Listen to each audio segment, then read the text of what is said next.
Hey, shalom, shalom, Shabbat shalom.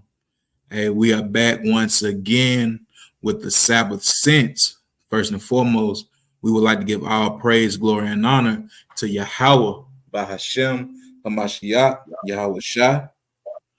This is your brother Asa with the Iron Horn of Zion, and I'm joined by my good brother. I'm going to let him introduce his own self. You have the floor, King. Shah Shabbat Yasharala, Iron Horn of Zion, Abatafi. Khan. Yeah, we have made it another week. We've made it through the trials and tribulations that have been set before us, and we are once again at our Sabbath rest. This is a day where we should be giving the Most High all the praise, glory, and honor for bringing us through one more time, for getting us through our labors, for helping us to tame our tongue, for helping us to be mindful of the reset that we have each and every day, and continue to put us in a mind to keep pressing forward to things that lead us to the kingdom of the Most High God. Let's give him praise, glory, and honor for that with our whole being. So we are going to go on and get this thing started. As I like to preface you all for the Sabbath sense, there are a few key items that you will need for this class. And those things are your Bible, the sword that you will use to cut through all the blasphemies, idolatries, and foolishness of this world and contend for the faith. You will also need something to write with and something to write on. Take your notes so you can revisit these scriptures and these words of wisdom so you can apply them to your everyday life. Because as the title of this lesson is, it's time for a reset. And you may not know when you may need another reset. So it's good to have your handy dandy notebook with all your notes so you can refer back to them when you're feeling a little low. Also, you will need a highlighter if you use such. I know there are people like me who don't like to use them, but for the ones that do, hey, have your tools ready. But beyond all these things, you need a humble and sincere spirit ready to learn, because this is what we are doing, learning every single day how to please our Lord better, learning every single day to change our lives to be better than we were yesterday and to continue on the path towards salvation. So, as we do with the Sabbath sense, we will be starting with our law of the day, and we will be getting into the book of Leviticus, chapter 11, verses 21. And we're going to read through about verse 23. And do I have anyone in the chat who is willing to aid to the ministry by scribing these scriptures for us? I'll give it about 7 to 10 seconds to see if we have a volunteer, but if we don't, we will continue to move on through the spirit and hope you all have these tools ready. But we do this for those who may not be on live and who want to watch back and have a reference. Thank you, Sister Debash, for scribing for us. We appreciate your labors of love in the ministry, the water. So without further ado, Leviticus chapter 11, verse 21. The book of Leviticus, chapter 11, verse 21. Yet these make ye eat of every flying, creeping thing that goeth upon all four, which have legs above their feet, and leap withal upon the earth. So these are what we can eat of the creeping things. Let's continue reading. God. Even these of them ye may eat: the locust after his kind, and the bald locust after his kind, and the beetle after his kind, and the grasshopper after his kind. So we can eat locusts, beetles, and grasshoppers.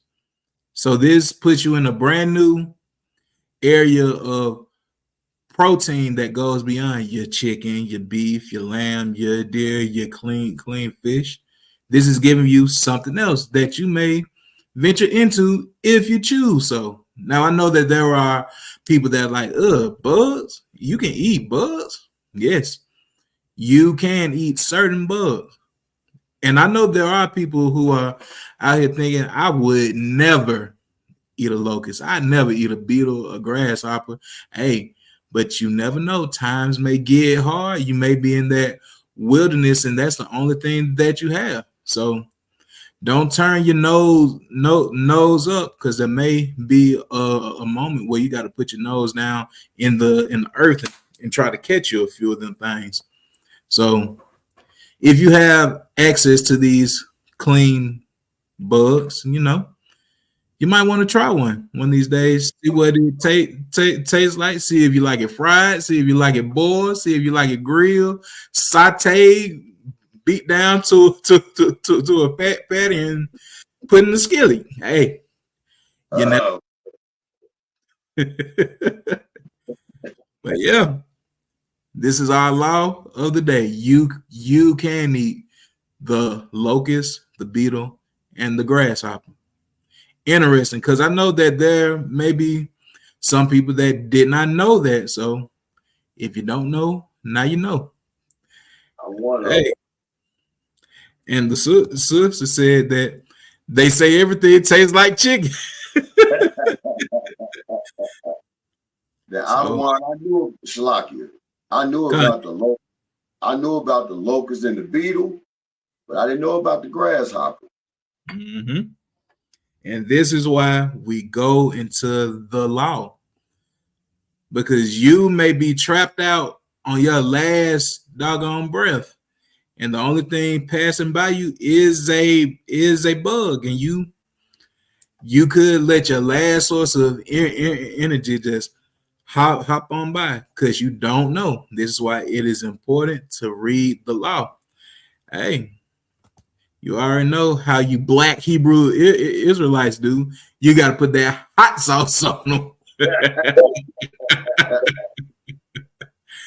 But yeah, but pressing forward, and it's so befitting that we talk about this, because the topic of today's Sabbath sense is health. So hey, it may be time for y'all to crack open them encyclopedias that's been collecting dust for 30, 40 years. Time to open up Google and see what are the health benefits to these certain bugs, because it could be something that you need in your diet that's been missing, that can take you up to that next on level.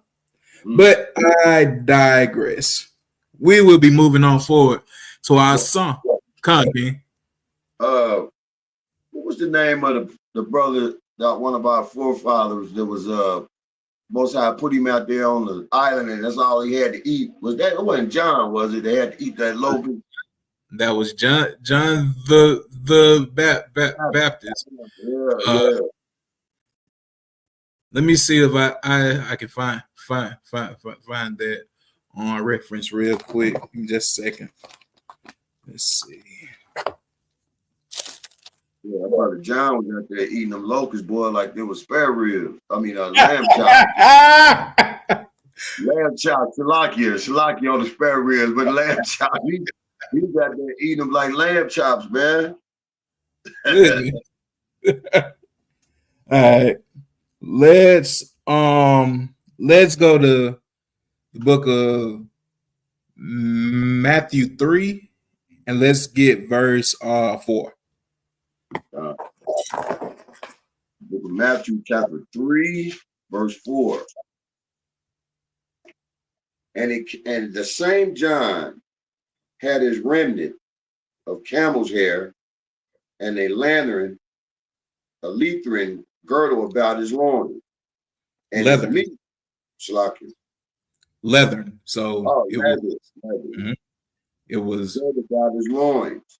And his meat was locust and wild honey. He ate locust and wild honey. Bugs and honey.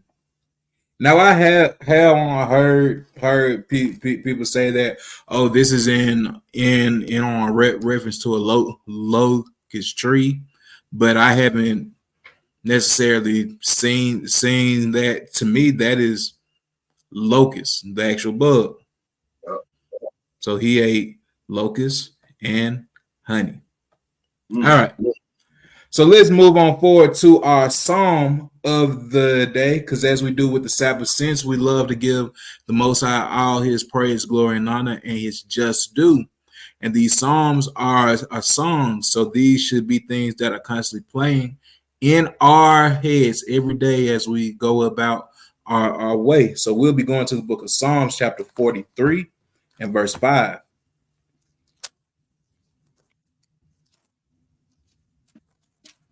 Uh, Book of Psalms, chapter 43, verse 5. Why art thou cast down, O my soul? And why art thou what I can't say that word. Disquieted, Disquieted. Mm-hmm. disquieted, kind the bottom. Within me, hope in Yahweh for a shed. Let me start over. Let me start over out of one. Con. The book of Psalms, chapter 43, verse 5. Why art thou cast down, O my soul? And why art thou disquieted within me? Hope in Yahweh, for I shall yet praise him, who is the health of my countenance and my Yahweh.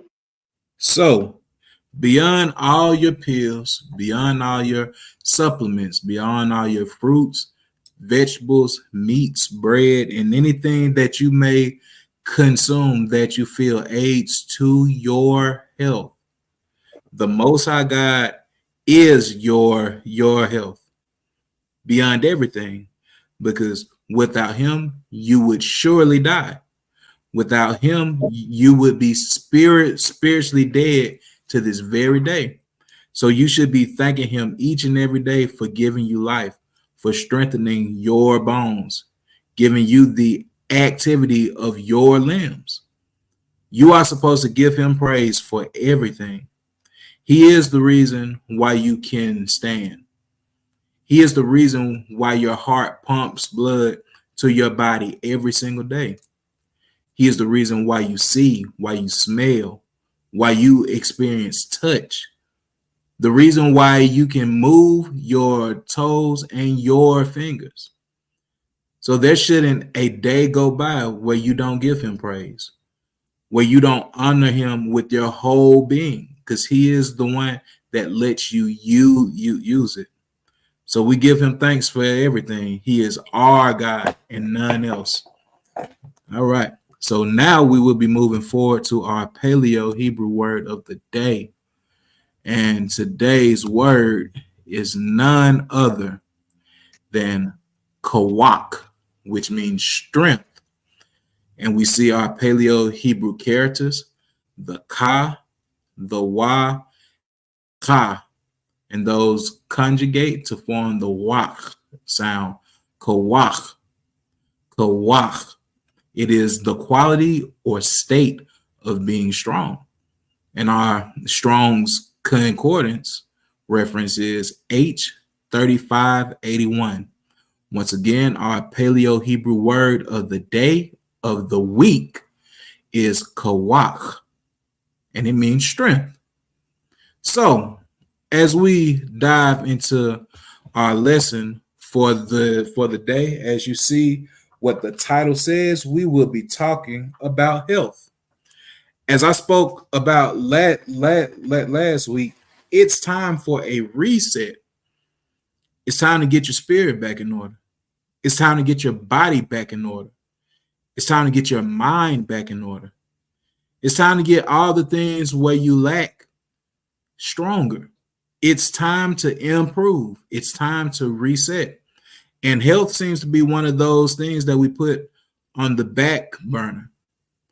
Yeah, we can read and study and do all of that, but if you're not taking care of your physical body, how will your feet be swift to teach the gospel? How will you be able to move around in the time of the wilderness? How will you navigate from your current dwelling to go to the place that the Lord sets up for you if you can't move? These are questions that we have to ask ask ourselves, can we run a mile without stopping? Hell, can we walk a mile without stopping? When's the last? When is the last time that we hopped a fence, climbed a tree, went up a hill? Shoot, even more so basic. When is the last time that you jumped? Just stood up and jumped. Shoot, I know some of us, if we did that right now, we would fold like a Lego. All you gonna hear is snap, crackle, and pop. It's gonna sound like you just poured a fresh bowl of Rice Krispies. So we have to get ourselves right. We gotta maintain a strong body, because how are we gonna be the top chosen people if we're not taking care of our physical being? When you go to the downtown area of your local city, or the quote unquote nicer neighborhoods, you see all these heathen constantly running, jogging, exercising, playing pickleball, tennis, all these things to keep their bodies active, because they understand that it's very vital to your health to be able to move. It is good that you can lift up something. It is good that you can walk or run for a distance. If you don't have a sound body to go along with your sound mind, you are lacking. So we will be going into health and seeing what are some things that we can improve on. And we're going to get into these scriptures heavily to help us, make our lives a little bit better. So we are going to start in the book of Ecclesiasticus, also known as Sirach, chapter 30. And we're going to get verse 14. The book of Ecclesiasticus, the rock, chapter 30, verse 14. Mm-hmm. Better is the poor, being sound and strong of constitution, than a rich man that is afflicted in his body. So better is the poor man that has the activity of his body than a rich man that is constantly suffering. How are you going to enjoy your wealth if you're always in a doctor's office? If you're always hooked up to a machine? If you're waking up constantly throughout the night having a doggone piss party because you can't hold your bladder?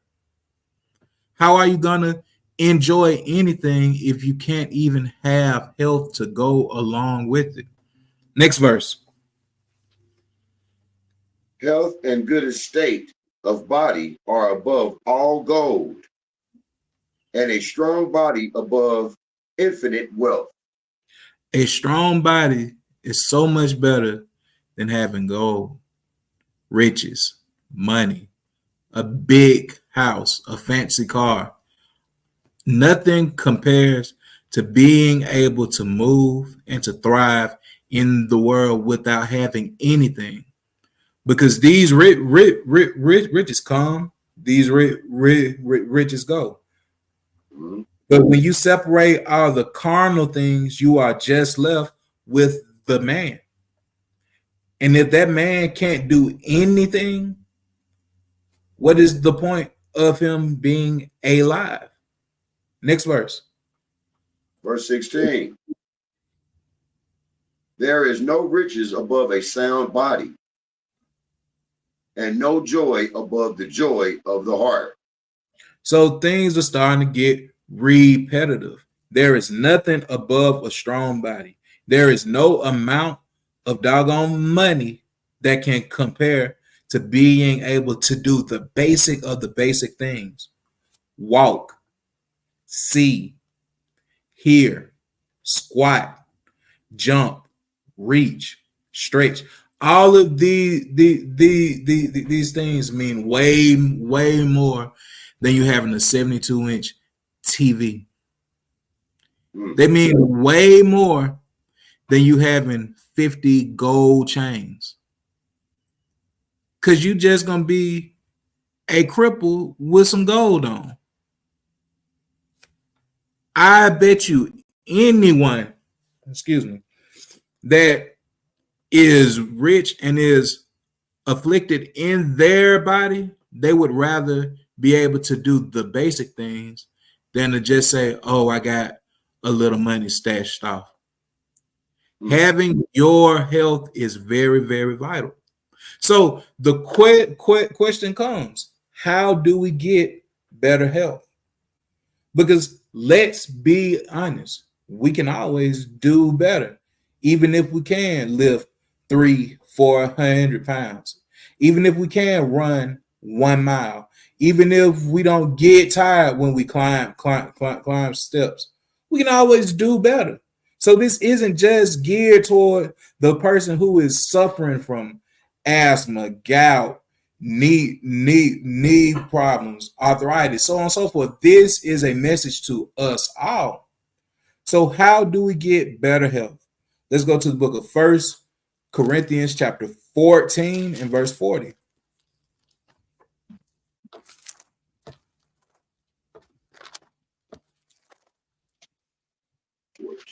First Corinthians chapter 14, verse 40. Let all things be done decently and in order. All things have to be done decently and in order. That's your eating. That's your exercise. That's how much time you spend laying in the bed. How much time you spend eating. How much time you spend contemplating, should I go to the gym or should I just play on my phone for 30 more minutes? Should I go cut the doggone grass or should I sit here with my feet up? There are more ways to exercise than just going to the doggone gym. You can exercise by cleaning up. And that is you adding order to your home too. All things have to be done decently and in order.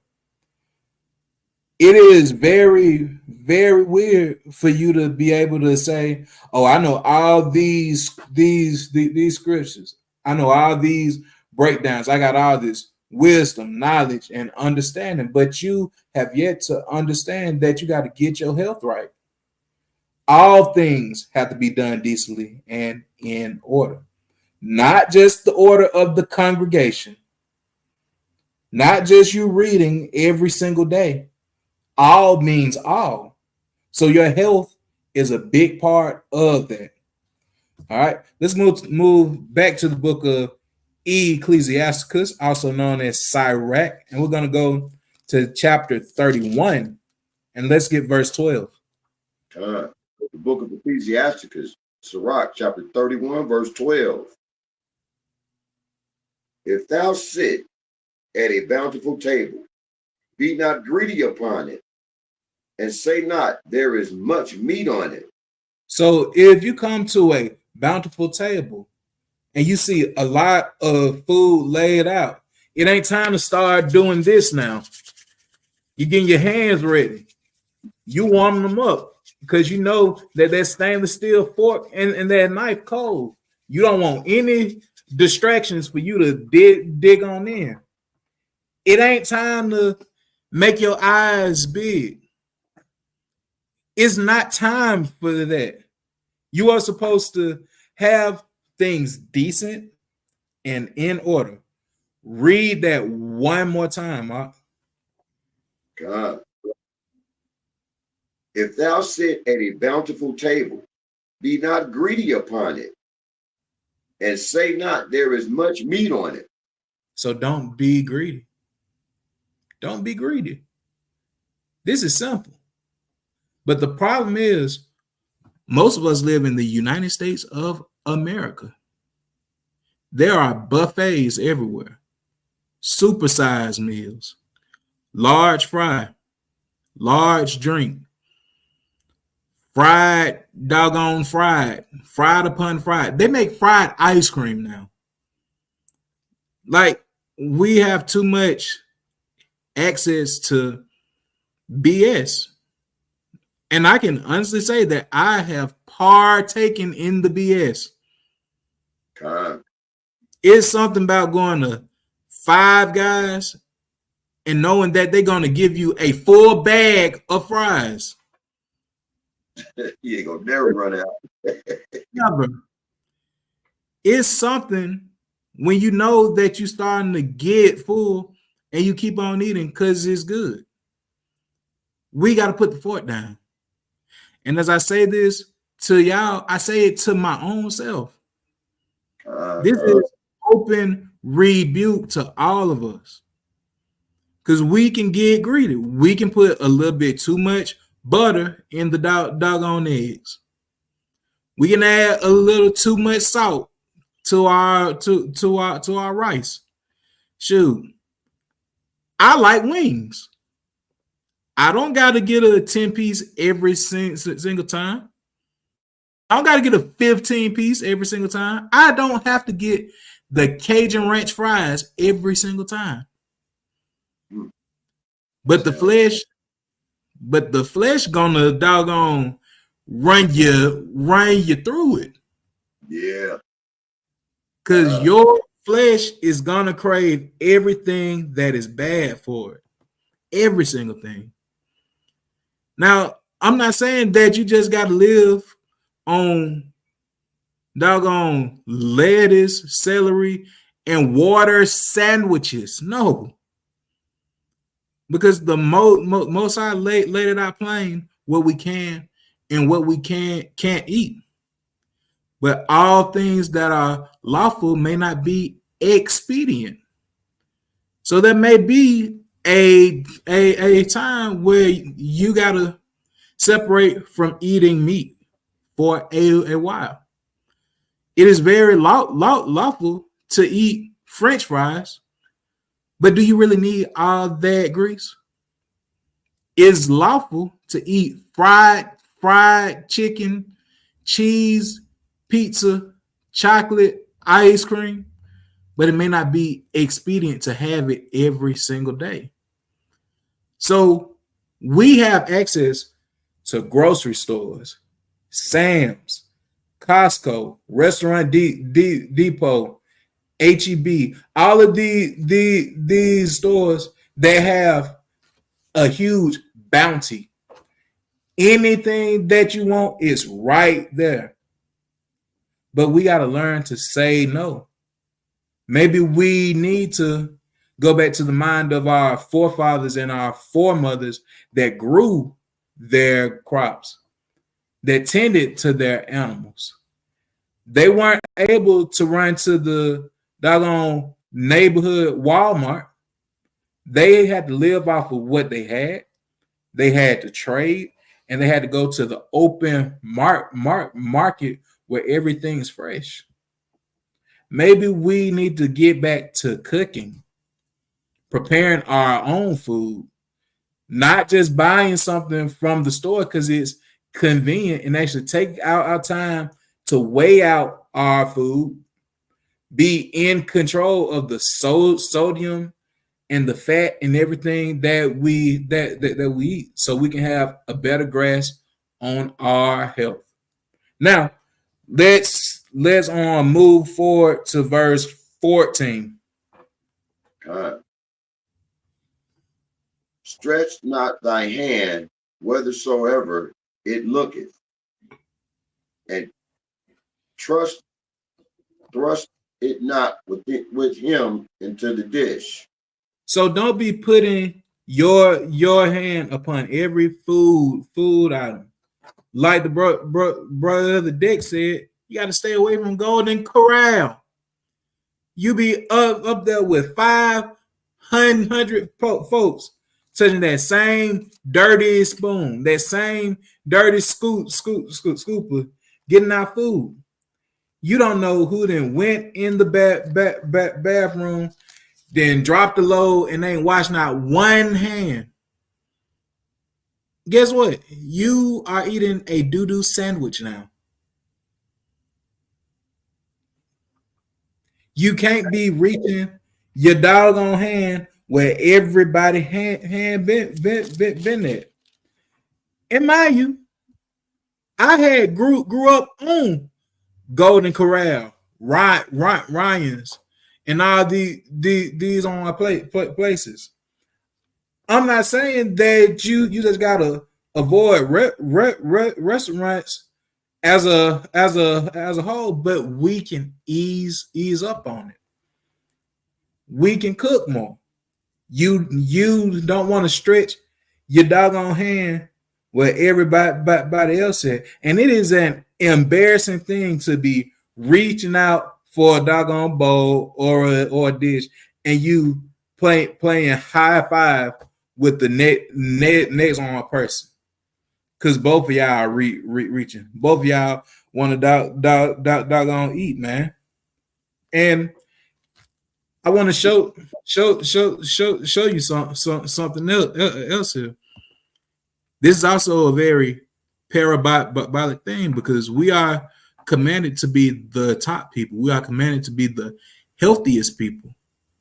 When you not living your life decently and in order, you are putting Christ to shame, and you are betraying him. I want you to read that one more time. Stretch not thy hand whithersoever it looketh, and thrust it not with him into the dish. Thrust it not with him into the dish. I want you to go to Matthew chapter 26, and I want you to read verse 21. The book of Matthew, chapter 26, verse 21. And as they did eat, he said, Verily, I say unto you, that one of you shall betray me. So one of the disciples were going to betray Christ. Are you betraying Christ by being greedy? Read on there. And they were exceedingly sorrowful, and began every one of them to say unto him, Lord, is it I? Read on. And he answered and said, He that dippeth his hand with me in the dish, the same shall betray me. He that dippeth his hand with me in the dish is the one that is gonna betray me. You in that Judas spirit. You're greedy. You're reaching your hand here. You're reaching your hand there, because you're unsatiable. You have no end to your appetite. So we have to scale things back, so we also don't be in that Judas spirit. Now, let us go back to Sirach chapter 31, and I want us to get verse 16. The book of Sirach, Ecclesiasticus, chapter 31, verse 16. Eat at it as it becometh a man, those things which are set before thee, and devour not, lest thou be hated. So you have to eat as it becometh a man. That means eating decently and in order. You're not pigging out. You're not acting like a doggone swine.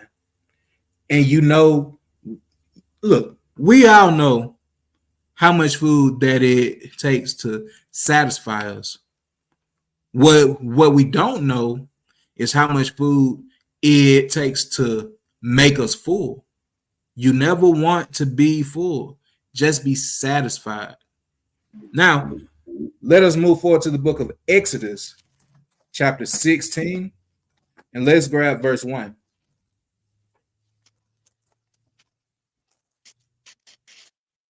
The book of Exodus, chapter 16, verse 1. And they took their journey from Elim, and all the congregation of the children of Israel came unto the wilderness of Sin, which is between Elim and Sinai, on the 15th day of the second month after their departing out of the land of Egypt. Read. And the whole congregation of the children of Israel murmured against Moses and Aaron in the wilderness. So why were they murmuring? Why were they keeping up fuss? Keep on reading. And the children of Israel said unto them, would to God we had died by the hand of the Lord in the land of Egypt, when we sat by the flesh pots, and when we did eat bread to the full. For ye have brought us forth into this wilderness to kill this whole assembly with hunger. So the children of Israel, they was complaining and said, man, we want to go back to Egypt. We want to go back to our hard bondage. We want to go back to our slavery because we was eating good there. We were eating to our full. We was chowing down by them doggone flesh pots. And that is going on today in modern day Egypt. We're in our captivity and we're getting too full on the delicacies and the dainties that America offers us. I want you to read on there, King. 4. Then said the Lord unto Moses, behold, I will rain bread from heaven for you, and the people shall go out and gather a certain rate every day, that I may prove them whether they will walk in my law or no. So the Lord said, look, all right, y'all want food. Cool. I'm gonna rain it down for you. I'm gonna set it up for you. And it's something very key that he said. I am gonna give it to you at a certain rate. I'm gonna give you a certain portion. And this is gonna be how I prove you to see if you are going to obey me. All right. I want you to drop down to verse 14. And when the dew that lay was gone up, behold, upon the face of the wilderness, there lay a small round thing, as small as the oar frost on the ground. So the Lord set it up to where there was something new that they have never seen has appeared right before their very eyes. Read on. And when the children of Israel saw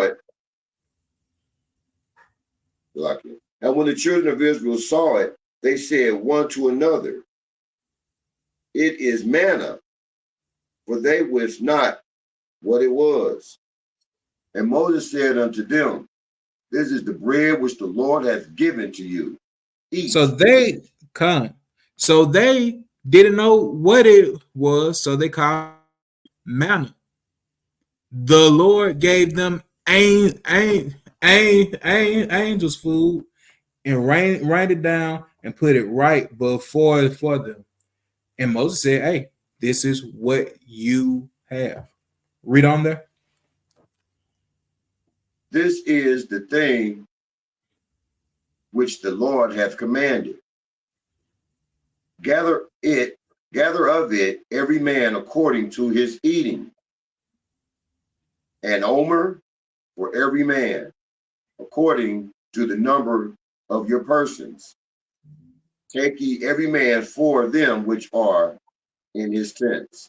So the Lord said, look, this is your portion. You get an omer, which is about 2 liters.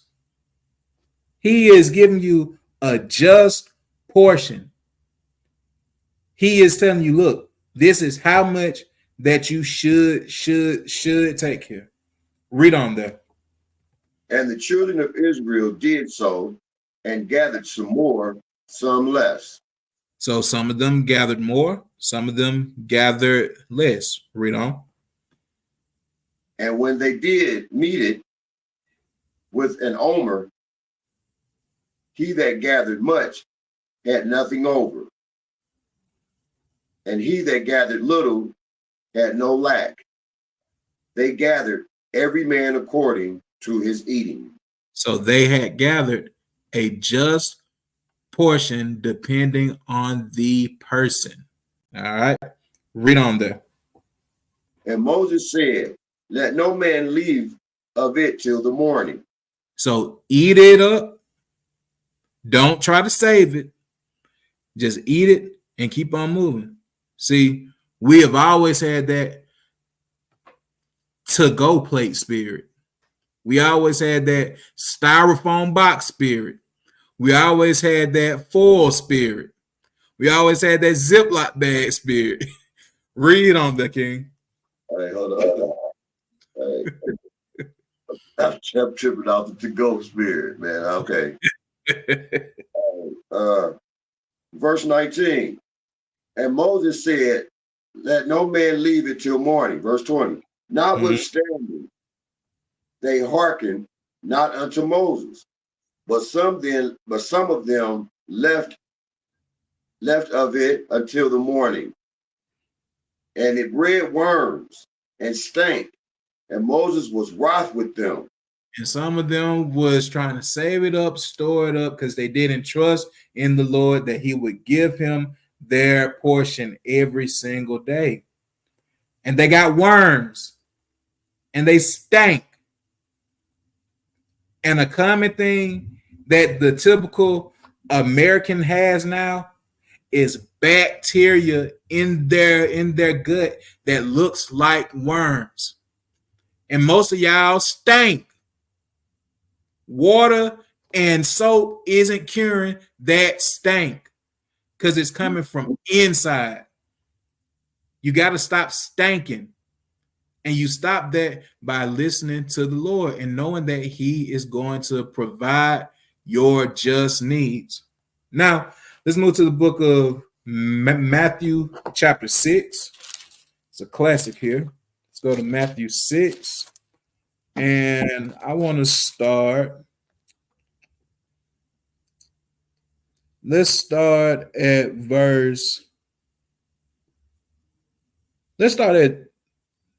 28.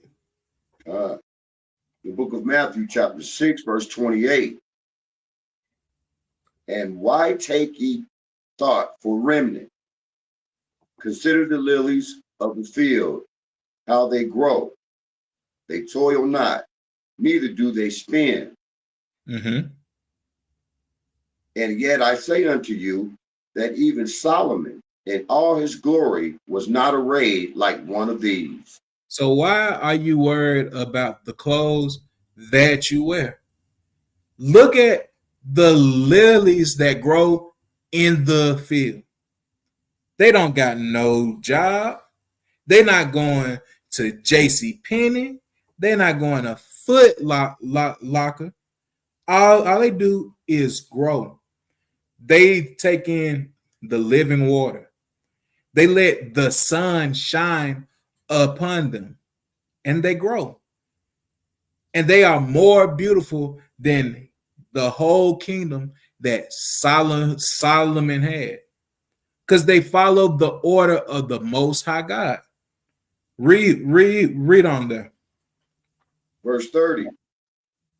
Wherefore, if God so clothe the grass of the field, which today is, and tomorrow is cast into the oven, shall he not much more clothe you, O ye of little faith? So if the Lord takes care of the doggone grass, he makes sure that it grows every single day. Shoot, I get my grass cut, and within three days, it's springing back up.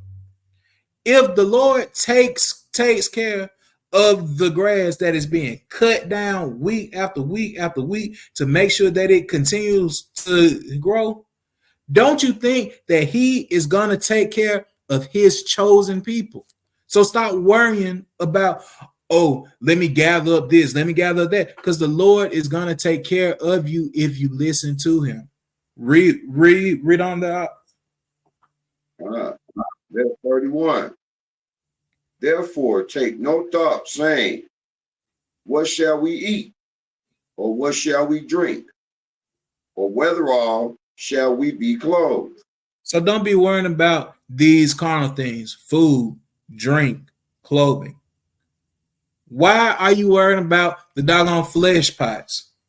Why are you worrying about the dainties offered in your captivity? Focus on serving the Most High God. Read on there. For after all these things do the Gentiles seek.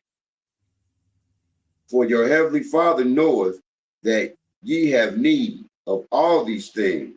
So you are in a Gentile mindset when you worry about food, drink, and doggone clothing. The Lord will take care of you. He gave you a dietary law. He is going to provide for you. So stop worrying. Read on. Verse 33. But seek ye first the kingdom of God and his righteousness, and all these things shall be added unto you. If you want food, seek the kingdom. If you want water, seek the kingdom. If you want to be sustained in any way, shape, or form, seek the kingdom. Point blank, period.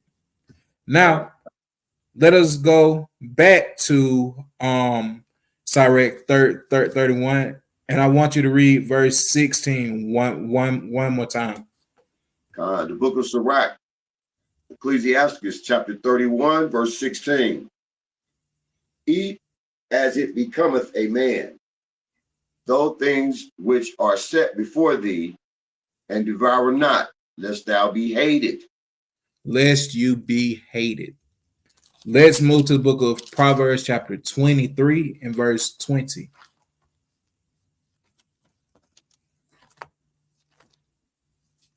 The book of Proverbs, chapter 23, verse 20. Be not among wine bibbers, among riotous eaters of flesh. So you got to watch your company.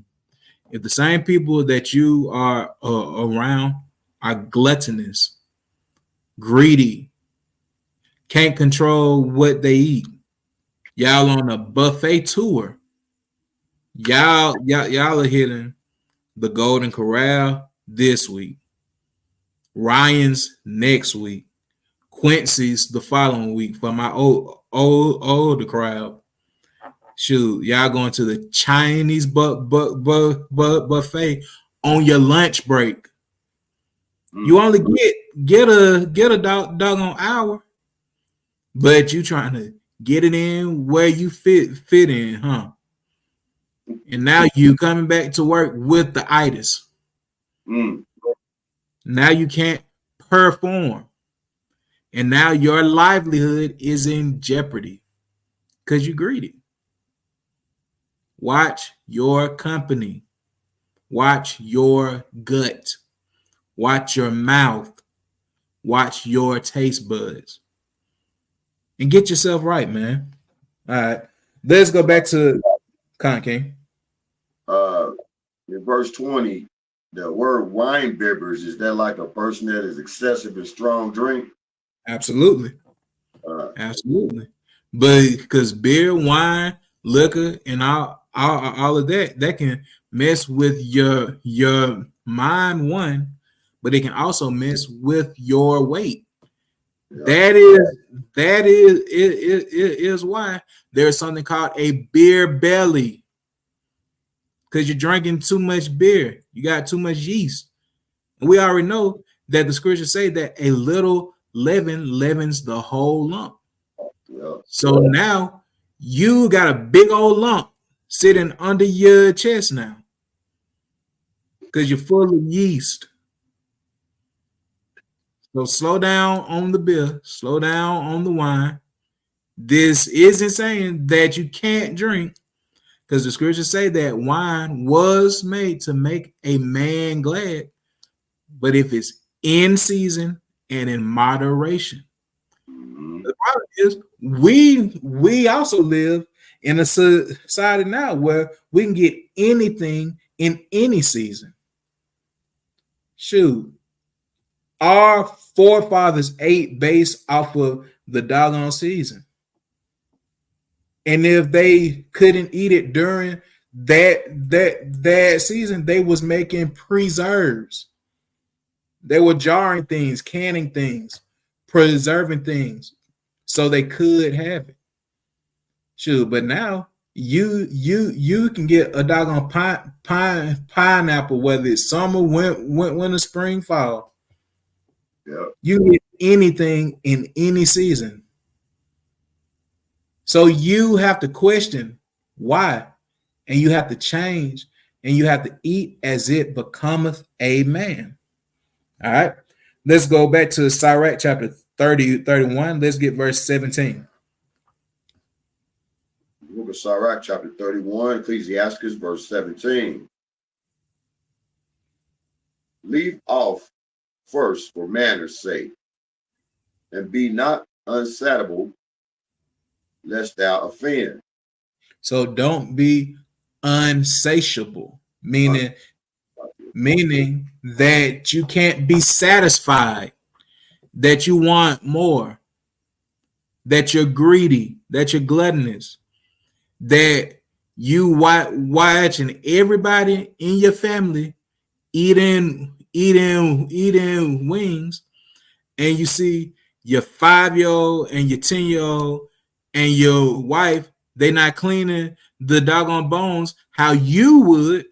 So you taking they on scraps now.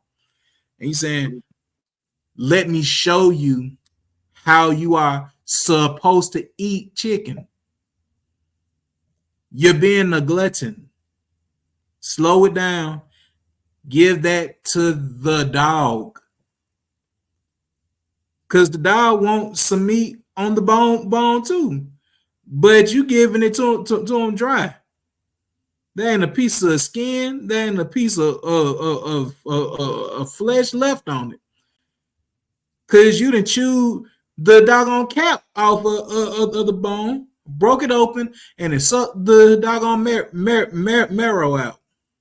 Hey, he leave nothing for the dog. Ain't leave nothing for the dog. And as I say this to y'all, I say it to my own self. We got to be satisfied with the portion that we have. We have to be satisfied, man. All right. Let's go to the book of First Timothy, chapter 6 and verse 6.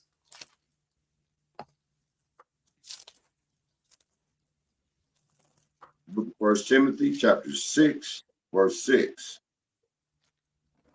But godliness with contentment is great gain.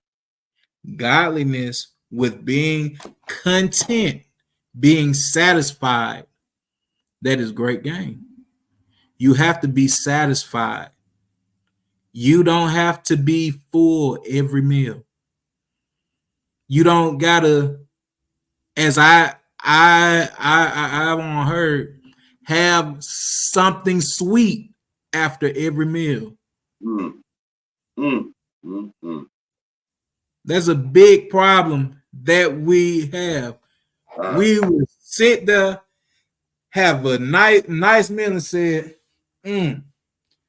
I just need me something sweet now to cap it off. This ain't sex. Why are you making love to the meal? Shoot, eat as it becometh a man. Goodness gracious. All right. Now, I want to keep on reading in Sirach 31. Let's get verse 18. When thou sittest among many, reach not thy hand out first of all. So don't have that Shoot, if no one else eating, shoot, let me go on start it off spirit. Don't have that first in line spirit. Don't have that. Shoot, I'm gonna go on get it before one else come around spirit. Stop being greedy. Point blank period. Next verse. Verse 19. And very little is sufficient for a man well nurtured, and he fetches not his wind short upon his bed. A very little is sufficient for a man who eats sensible, a healthy man. Because that man is living a righteous life. He is fasting. He is exercising. His body is adept to going without. He has discipline. We have a lack of discipline. All we want to do is eat, eat, eat, eat, eat. We want sweets. We want salty. We want savory. We want umami. We want all these things. We want soft texture. We want crunch. We want a good chew. We want the doggone bread and the doggone cake to have that to it. You want a little smack to it. Everything does not have to have that smack to it. It just don't. Hey, Slocky, man. Hey, so if I'm speaking about our brothers and sisters, like you said, that if they don't get that, that means it ain't good.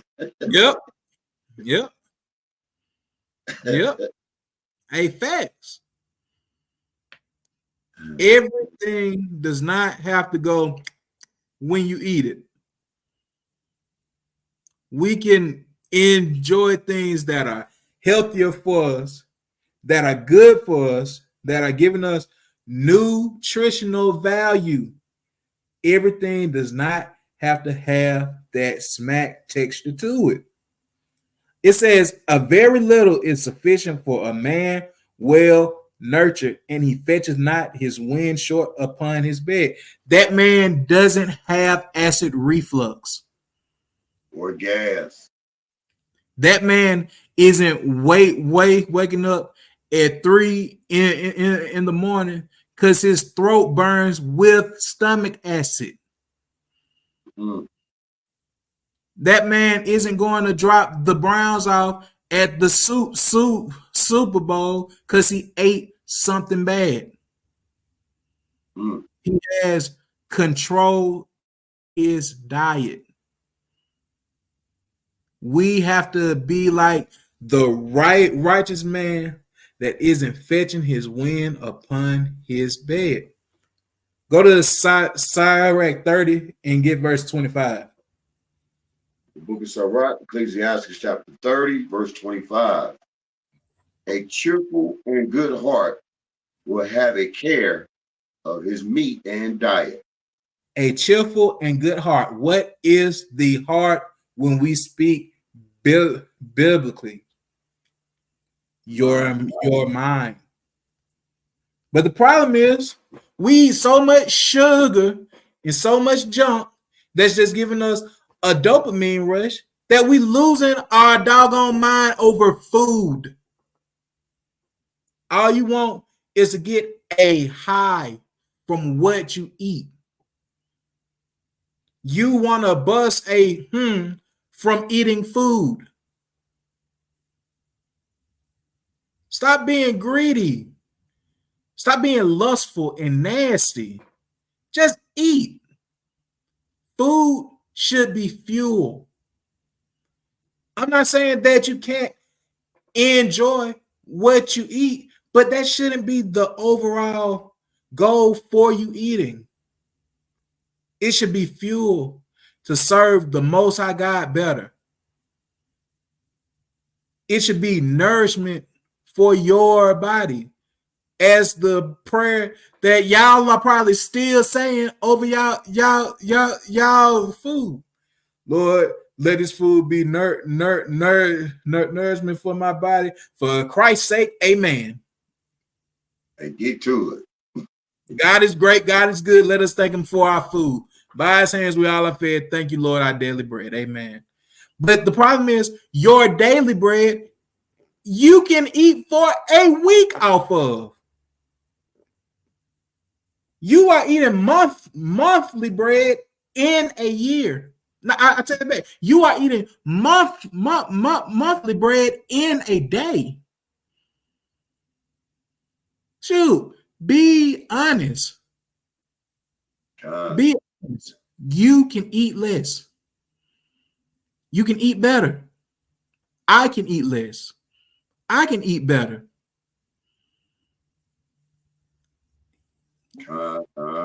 Hey, it's time for a reset. It's time to reset your taste buds. Because that's the big problem there. You are only craving sweet and salty. That is why chips are addictive, and you can't just have one. Because once you taste that doggone one, you get that dope fiend itch, and you want about 30 more of them. Because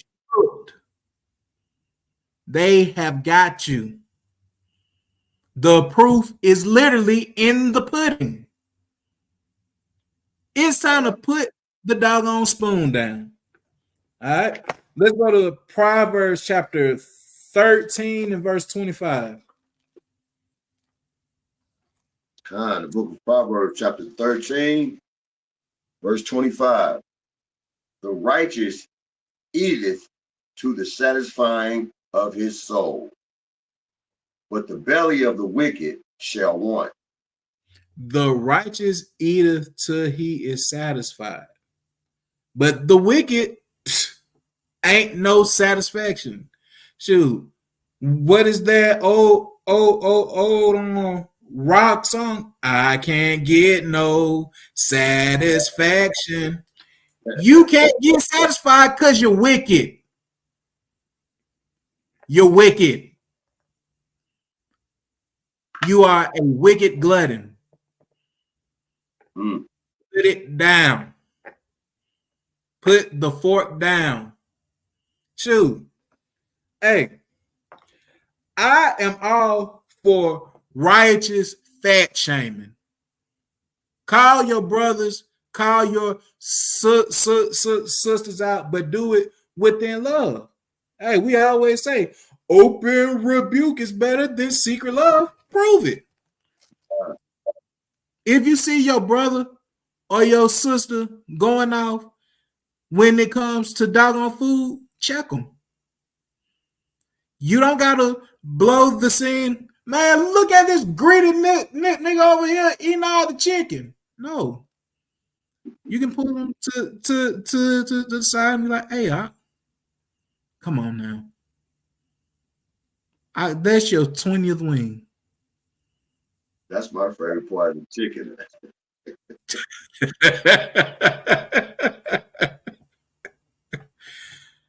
We gotta get control of our health, man. Black, so-called black, Hispanic, and indigenous people suffer from the worst health problems related to food. That's right. These are curses that we have to break. And this starts by us making changes right now. All right, let's go back to Sirach 31. Let's get verse 20. Sirach chapter 31, Ecclesiastes verse 20. Sound sleep cometh of moderate eating. He riseth early, and his wits are with him. But the pain of watching the cooler, and the pangs of the belly are with the unsatiable man. So sound sleep Good sleep comes from moderate eating, respectable eating, not overeating. That's where your sound sleep come from. But you didn't ate so much, and your acid reflux is so bad that you got to take a little pill before going to bed. You have to chew gum while you sleep to keep the acid down. And to top it off, you think drinking a sugary ginger ale or a sugary Sprite is going to help you wash it down to keep your acid down. Your acid shouldn't be up to begin with. Slow your roll. It says sound sleep cometh of moderate eating. He riseth early. You done got so full that you are in a food coma where you done slept till doggone noon. Shoot, it's an age-old saying that goes, the early bird gets the worm. You aren't gathering in anything because you still in the doggone nest, knocked out, and a predator is coming to scoop you up right now because you ain't being active. You're not going to get it. You're not spreading your wings and flying. You're not putting your hand to the plow because you're putting your hands to your stomach, holding it because it's hurting. We got to slow down, y'all.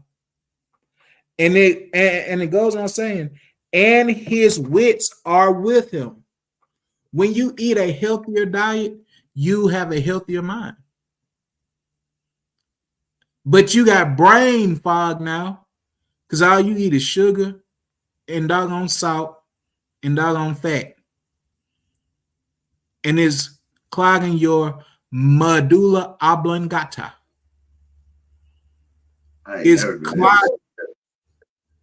It is clogging your cerebral vortex. Your left side of your brain is acting like your right side of the brain, and your right side is acting like the left side. You are not doing things decently and in order, and your thoughts are in chaos. And it's based off of the food that you eat. So take a step back and understand that it's time for a reset. And it goes on saying, but the pain of watching and choler. So you got pain because you're watching to see, am I going to defecate on myself if I fart too hard? Because now your stomach is toe up from the flow up. And you think that you finna squeeze a little gas out, and now you got to throw away underwear. Because you big and you nasty and you stink. And it goes on saying choler. What is choler? Bile. Choler is bile. You are filled with bile. So you full of shit, literally, because you eating too much. Literally. You're nasty. Hey, like the brother said, poor toilet. Poor toilet. Your toilet is working overtime because your mouth and your stomach is working overtime. And it's tired. And now you got to call a plumber to come fix it. Now you got to spend more money. Now you in further debt because your big stank, lazy tail isn't finna fix nothing because you don't have discipline and you're nasty and you stink. And now you got bumps because you're sitting on the toilet all day long, and your insides falling out, and you got hemorrhoids. Now you need preparation H because you're nasty. and you stink and you big. Fix yourself now. All right. Where we at? We're at verse 120. All right.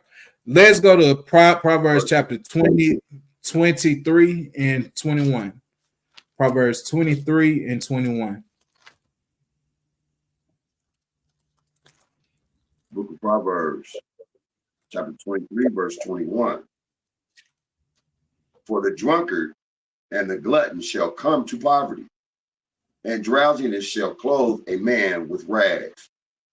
Now you fat, stank, drunk, out your mind, and you poor. You messed up because you don't have any discipline and you never took a reset.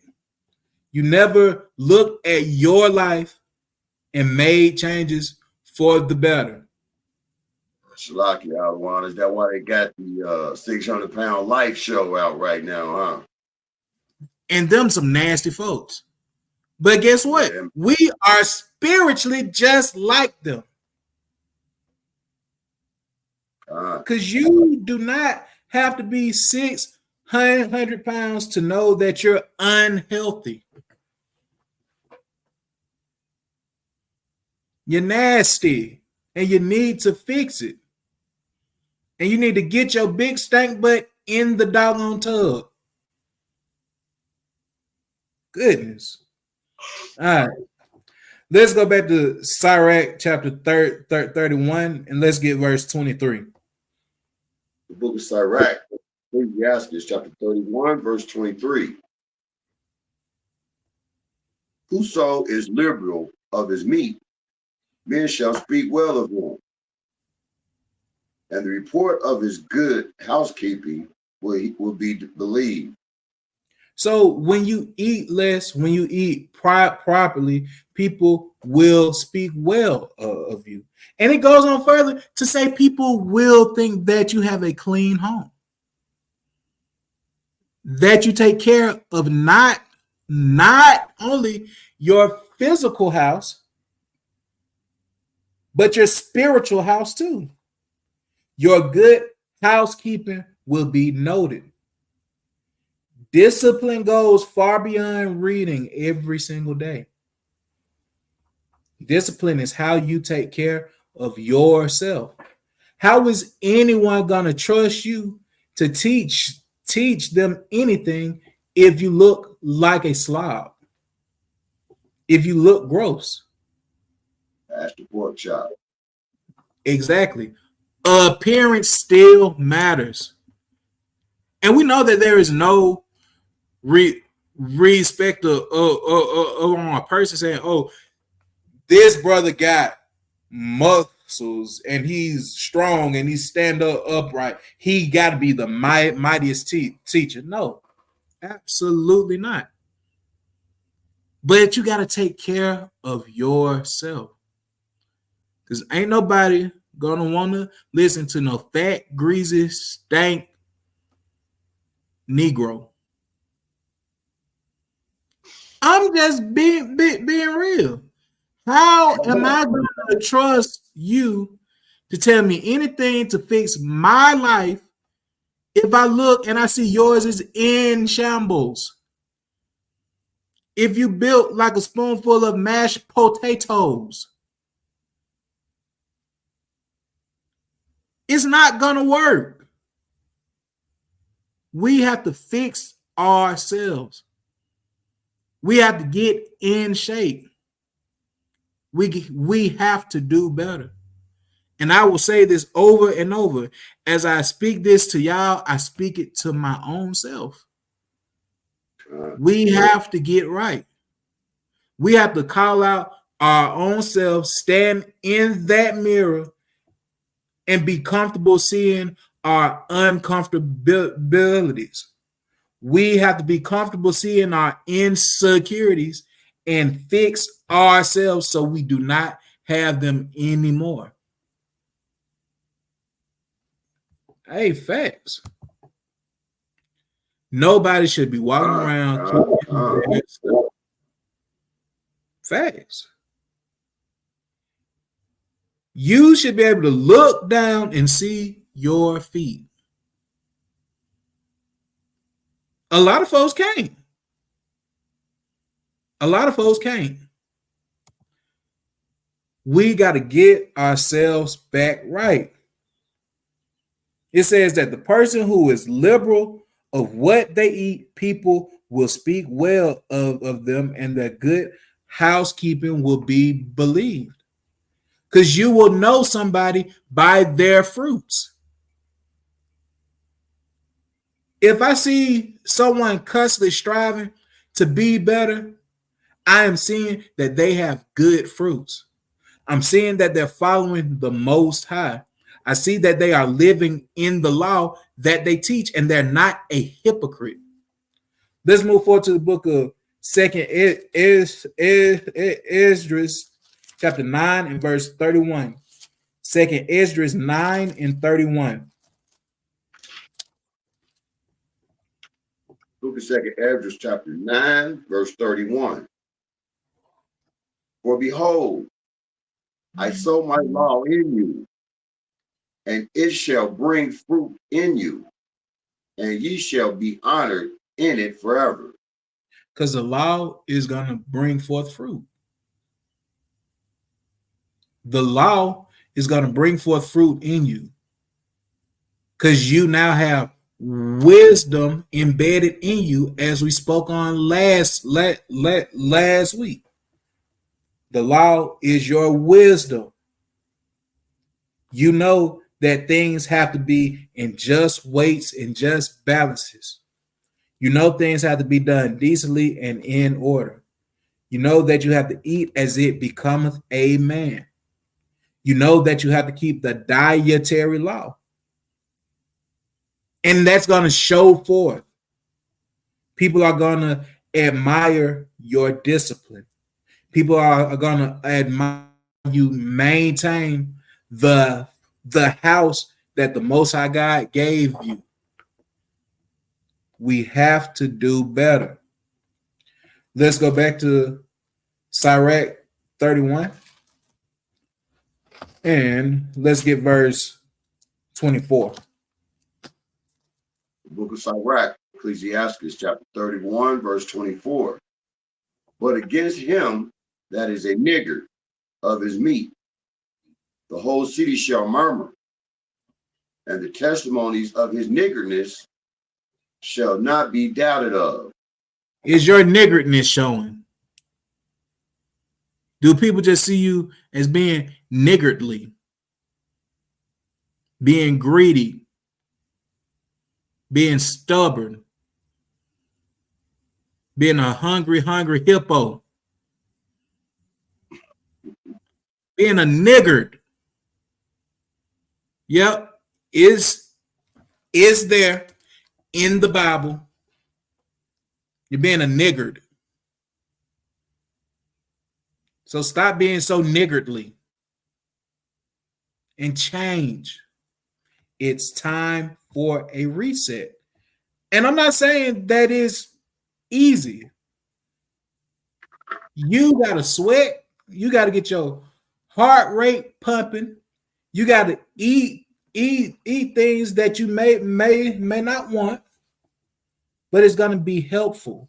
And over time, you start to love these things. No one likes discipline, but discipline makes you better.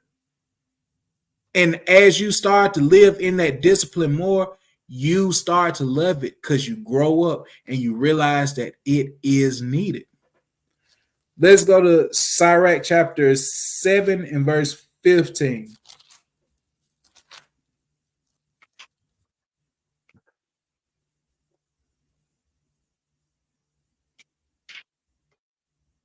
The book of Sirach, Ecclesiastes, chapter 7, verse 15.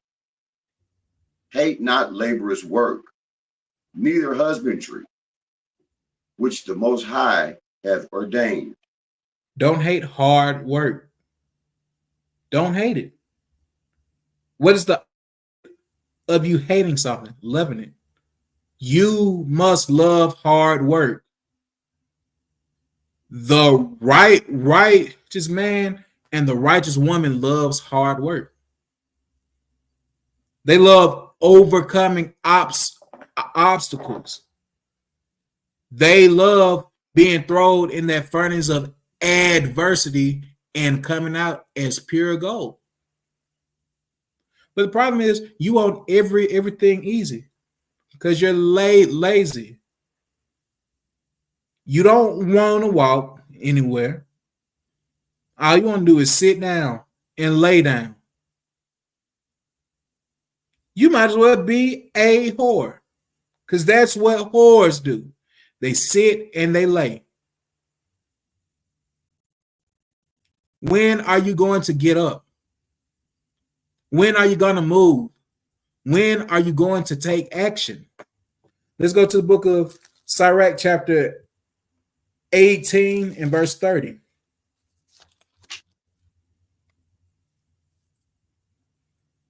Book of Sirach, Ecclesiasticus, chapter 18, verse 30. Go not after thy lust, but refrain thyself from thy appetites. Don't give in to your lust. Just don't. Step away from your appetites. Live moderately. Be shamefast in your eating. Take a step back, put the fork down, and go run a mile. Then come back and have a smaller portion. You don't have to eat a full pizza every time. It's okay to get you about 2 or 3 slices and sit down. Stop being greedy, Con King. Stop it, out of one. I hear you saying about the 2 or 3 slices, and I totally agree. But you introduced me to a pizza that was so good. Hey. Hey, man. That pizza was dangerous, man. Salaki, no folly, man. But that pizza was so good, boy. I can see myself 3 or 4 slices. Easy. You got to put the Domino's pan pizza with the Alfredo sauce and the chicken and the Philly cheesesteak down. And we know that is good, but it ain't good for you. It is okay to indulge every now and then, but not every day. Put it down. Eat a salad. Eat some fruit. You don't always got to get the thigh. Get you some breast meat. Get some leaner things so you can be leaner. All right. You also need balance. You need balance. Shoot, you can't just eat meat all day long. Then you're going to be backed up. Then you're going to have headaches. You got to mix things up. You have to have a balance. Let's go to Proverbs chapter 11 and verse 1.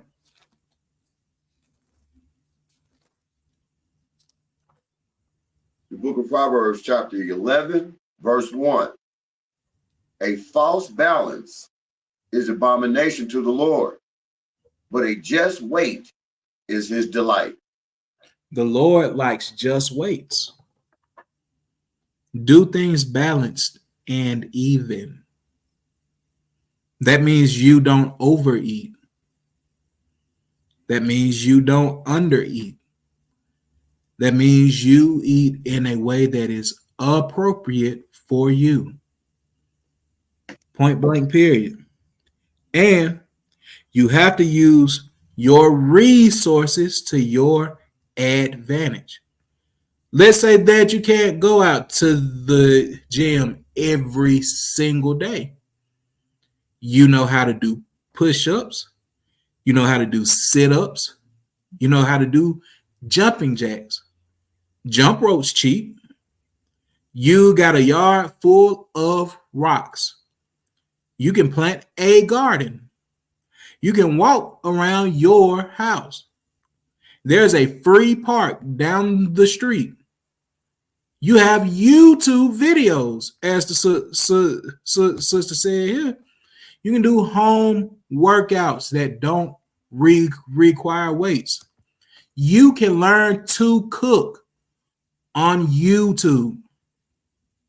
They have meal plans laid out there. You can learn about herbs. What is stopping you? There's no excuse. It doesn't just take going to the doggone gym. And I say that as a person that loves going to the gym.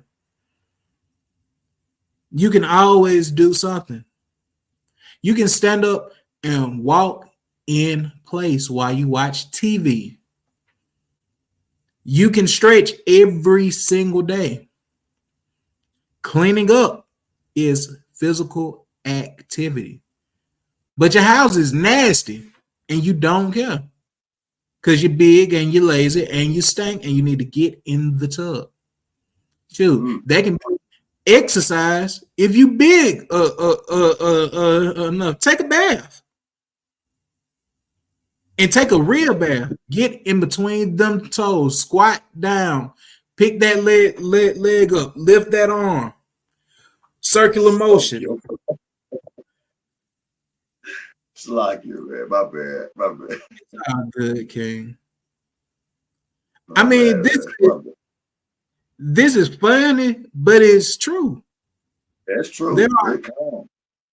There are so many things that we could do that doesn't require just going to the gym.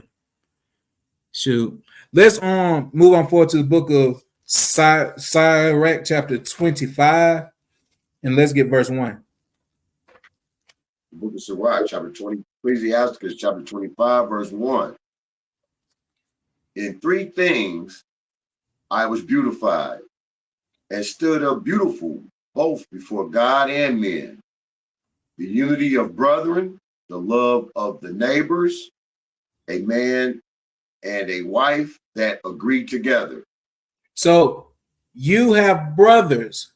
You can work out with your brothers if you need an accountability partner. And it don't mean that y'all got to just go to the doggone gym. Because you may live here and your brother may live 20, 30, 40 minutes away. Y'all got phones. Y'all can do home workouts together from separate locations. Have a push-up competition, sit-up competition. Do something. And it also says the love of neighbors. Go out to your community center. They sometimes have free exercise equipment. They have community walks, community jogging groups. These things are out here for you. And it says a man and a wife that agree together. Exercise with your rib.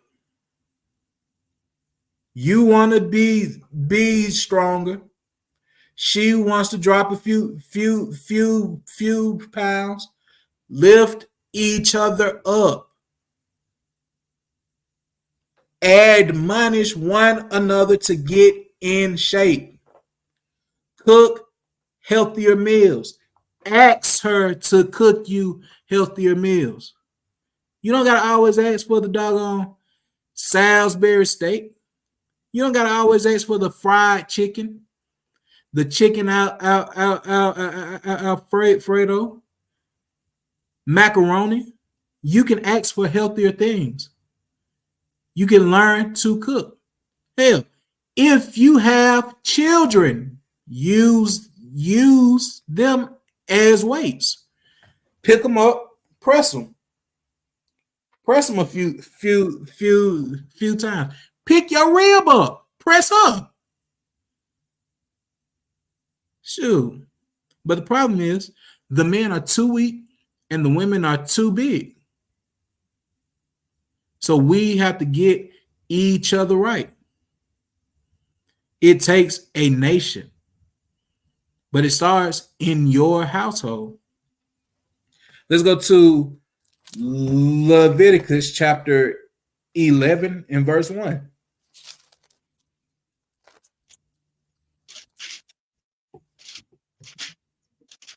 Book of Leviticus, chapter 11, verse 1. And the Lord spake unto Moses and to Aaron, saying unto them, Speak unto the children of Israel, saying, These are the beasts which ye shall eat among all the beasts that are on the earth. So you have to keep the dietary law. And it goes beyond, oh, I'm not going to eat a pork chop. I'm not going to eat a baby back rib. I'm not going to eat this and that. Have you checked the gelatin in the food that you eat? Have you looked up these ingredients in the food that you eat? This is why it's very important to get back to cooking your own food so you can know what is going into them. And I know that we are going to eat defiled bread amongst the Gentiles, but that doesn't mean that you just have to be like, well, they're going to put some in everything, so I'm just going to eat what I want. No. Take our time, do your research. If you know that sodium trithipamine long name that you can't pronounce, and you finally look it up and you see that it is derived from doggone catfish doggone throat, that means that you don't eat it anymore.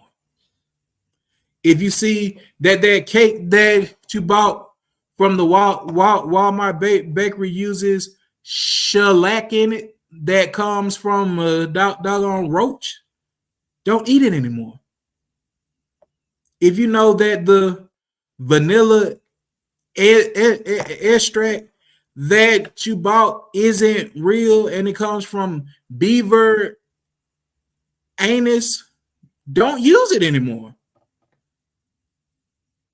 This is why it's important to get back to cooking, get back to growing, get back to learning what your food is and learn what the things are that you are putting into your body. All right. And you can't be like the doggone heathen. Let's go to Judges 3 and let's go to verse 14. Judges 3 and 14. Book of Judges, chapter 3, verse 14. So the children of Israel served Eglon, the king of Moab, 18 years. So now we're getting into these Moabites. Moab eat anything. They eat eels, octopus, rat, bat, snail, slug, cat, dog, roach, lemur, monkey, ocelot, weasel, owl, eagle, oink, worm. They might even eat you. Oh yeah, we first on the list. So let's find out more about this Moabite king. All right, we're at verse 15. But when the children of Israel cried unto the Lord raised them up a deliverer, Ehud, the son of Gera, a Benjamite, a man left-handed. And by him the children of Israel sent a present unto Eglon, the king of Moab. We were sending a present to this heathen king. Read on. But Ehud made him a dagger which had two edges of a cubit length, and he did gird it under his raiment upon his right thigh. So he hid a blade in his clothing when he took this gift to this king. Read. And he brought the present unto England, king of Moab, and England was a very fat man. He was a fat man like the Buddha statue that you see when you go to the Chinese restaurant. He was a fat Moabite king. Read on. Verse 18. And when he had made an end to offer the present, he sent away the people that bare the present. But he himself turned again from the quarries that were by Gilgal, and said, I have a secret errand unto thee, O king. Who said, keep silence. And all that stood by him went out from him.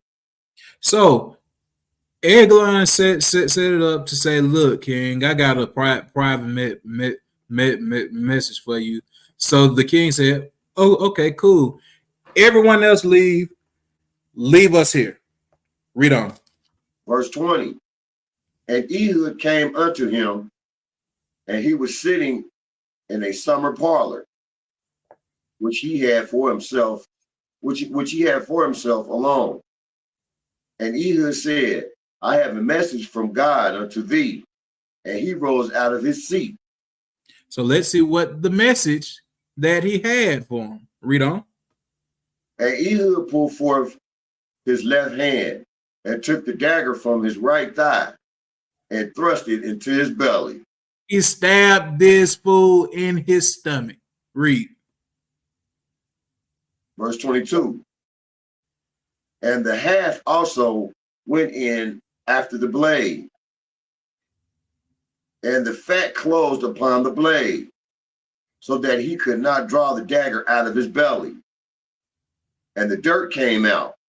So he was so fat that the dagger, the blade went in, and the part of the blade that you hold went into.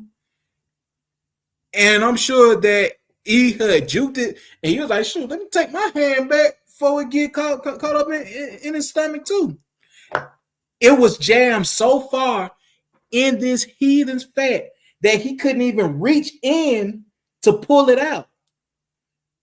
This is how fat he was. So he stabbed him deep, and it says that the dirt came out. That is another word for fecal matter, for poop, for doo-doo. So he stabbed him, and he just burst because he was full of SHIT. And a lot of us are full of SHIT. So we got to get this SHIT out of us. Read on. Verse 23. Then Ehud went forth through the porch and shut the doors of the parlor upon him and locked them. When he was gone out, his servants came. And when they saw that, behold, the doors of the parlor were locked, they said, surely he covereth his feet in his summer chamber. So covering your feet, that is hip talk for you going to take a poop. Because note, during these times, men wore on robes. So when you squat to use it, the robe covers your feet, so you can let it drop on out. So this man's servants pass by. They don't think that he dead. They just think that he ended up dropping the Browns off at the Super Bowl because he nasty and he stank and he's fat and he needs a bath. But he dead now because he's fat and he's full of SHIT. Read on. Verse 25. And they tarried till they were ashamed. And behold, he opened not the doors of the parlor. Therefore they took a key and opened them. And behold, their Lord was fallen down dead on the earth. So they was like, dang, he is in there taking a long time. He blowing it up. Shoot. So a cause of you eating too much too, you can have diarrhea and constipation. They had, it does not say how long that the servants waited. They could have waited an hour, 2 hours. It just came by and they just kept on smelling it. Because he stank. Ain't no telling what he had ate. We already know that excrement smells foul. Think about how much more foul when you eating cats, rats, dogs, monkeys, beavers, skunks, pigs, and everything else abominable that you can even think of. Eating pelican soup with fried cat and rabbit boiled in milk. And that's just the appetizer. So don't be like these heathen. Take control of your diet. And you should be like your ancestors. Let's go to the book of First Chronicles, chapter 5, and verse 18. The book of First Chronicles, chapter 5, verse 18. The sons of Reuben and the Gadites and half the tribe of Manasseh, of valiant men, men able to bear buckler to sword, and to shoot with bow, and skillful in war, were 44,760 that went out to the war. So you need to ask yourself now, are you a man of war? Can you hold the shield? Can you hold a sword? Can you march for miles upon miles? Can you go on little food? Can you fight for hours? These were men of war. They were ready for anything. We are not made like our forefathers. We are weak. We are comfortable. So it's time to change that so we can be like them. Go to the book of 2 Samuel 2 and verse 18.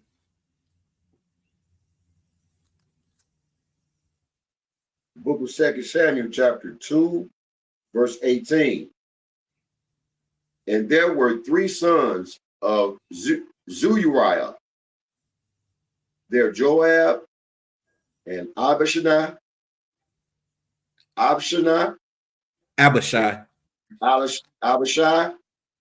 and Asahel. And Asahel was as light of foot as a wild roe.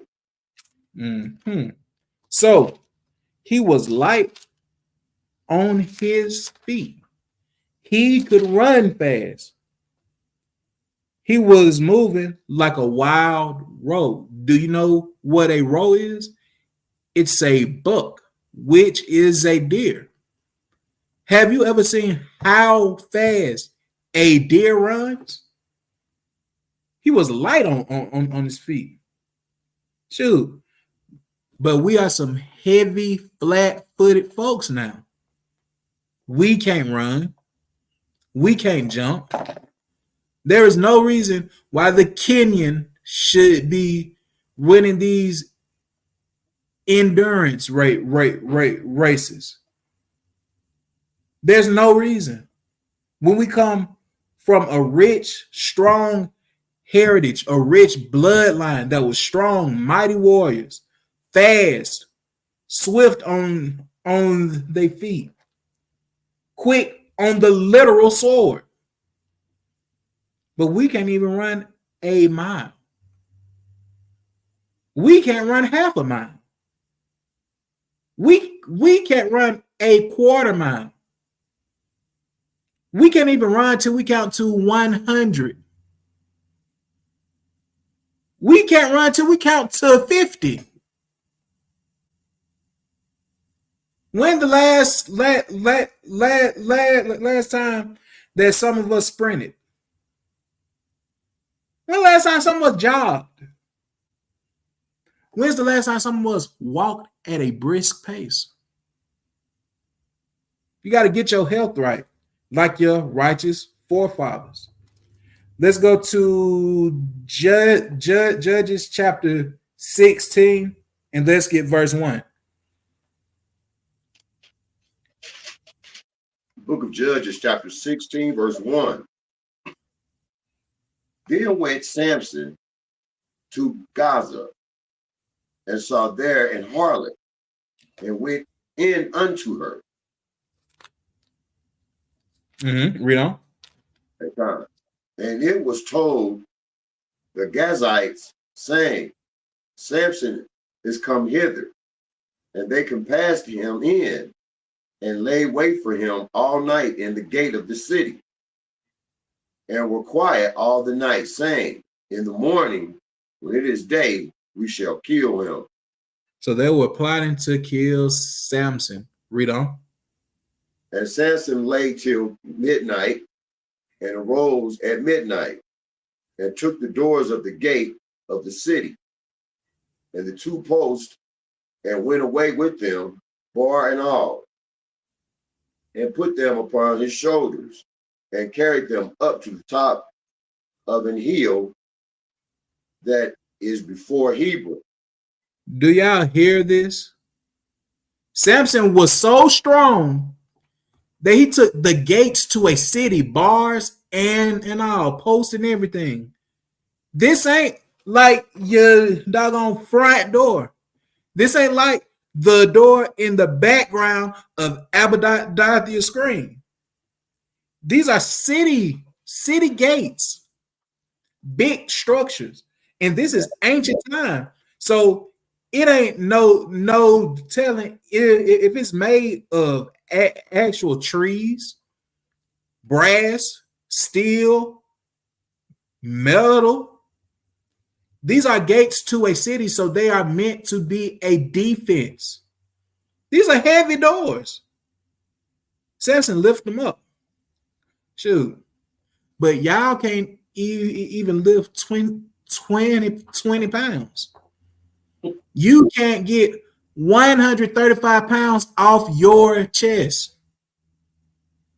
You can't even bend your knees to pick up a piece of paper from the floor. We have to get our health right.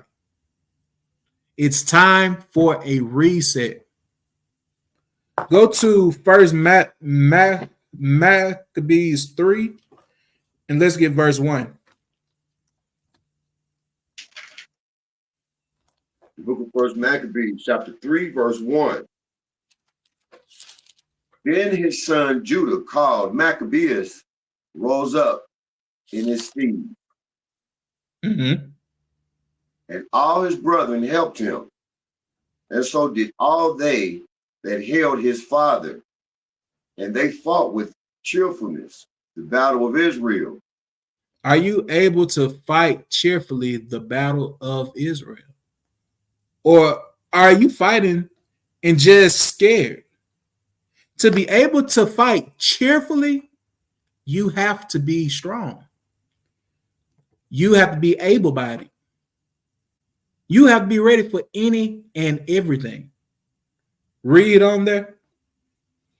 Verse 3. So he got his people great honor, and put on a breastplate as a giant, and girt his warlike harness about him. And he made battles, protecting the host with his sword. I don't think that we truly realize how heavy armor was then. Yeah. It's made of brass and steel, gold, copper, silver, heavy metals. Shoot, you can't even bear putting on a wife beater, a t-shirt, a jacket, and a coat and say, shoot, man, these clothes are too heavy. You are not in the spirit of your forefathers. It's time to get back right. It's time to get stronger. It's time to put off the weak nature. Next verse. Verse 4. In his acts, he was like a lion, and like a lion's whelp roaring for his prey. And I'm pretty sure that we all know what a lion looks like. A lion's fierce. A lion's strong. You can see the muscles on it as it simply walks. And when it takes off and it's hunting, it's fierce, it's mighty, it's strong. But are you? A lot of us claim to be from the tribe of Judah, which is signified by the lion. But a lot of us are built and we act like house cats. It's time to reset. Let's go to the book of Daniel, chapter 1, and let's get verse 8.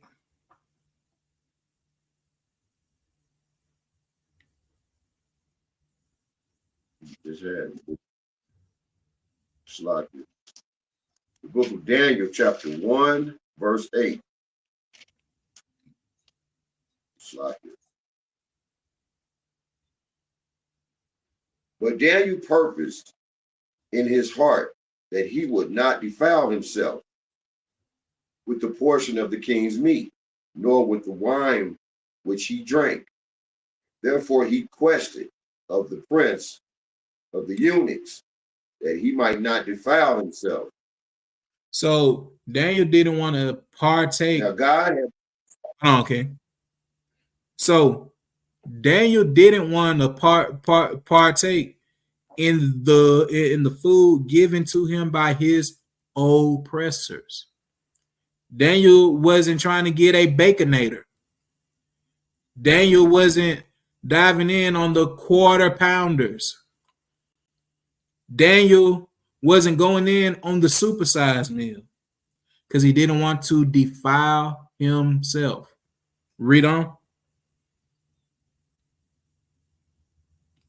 Now God had brought Daniel into favor and tender love with the prince of the eunuchs. Read. And the prince of the eunuchs said unto Daniel, I fear my lord the king, who have appointed your meat and your drink, for thy should see, for why should he see your faces worse, liking than the children, which are your sort? Then shall he make me endanger my head unto the king. So the prince of the eunuchs told Daniel, why won't you eat? Why won't you be full? Why won't you be quote unquote healthy like us rather than be like the people who are lower than you? Let's see what Daniel says here. Read on. Verse 11. Then said Daniel to Melzar, whom the prince of the eunuchs has set over Daniel, Hananiah, Mishael, and Azariah. Mm-hmm. Slakia. Read on. Read on, King. Prove thy servants, I beseech thee, 10 days, and let them give us pulse to eat and water to drink. So pulse, that is like vegetables. Read on. Then let our countenances be looked upon before thee. and the countenance of the children that eat of the portion of the king's meat. And as thou seest, deal with thy servants. So this is Daniel pretty much. He's wagering here with on Melchizedek saying, look, just give us vegetables and give us water, and you can give all these other folks from the king's portion, and let's see who looks healthier after 10 days. Read on. Okay. 14. Uh-huh. So he consented to them in this matter and proved them 10 days. Mm-hmm. And at the end of 10 days, their countenance appeared fairer and fatter in flesh than all the children which did eat the portion of the king's meat. So although they were eating Thus less, okay. So although they were eating less, although they were eating things that wasn't the spectacular look, all the meats, all the breads, all the sweets, all the this and that, they were healthier. They were more lively than the others that were digging in on the food of the king. You don't have to have a doggone steak every single day to be on stronger. You don't need a chicken breast every day to have muscles. It's the simple things. But beyond this, you also have to see the proper healing that comes from the Lord. Let's go to Sirach chapter 38 and verse 1.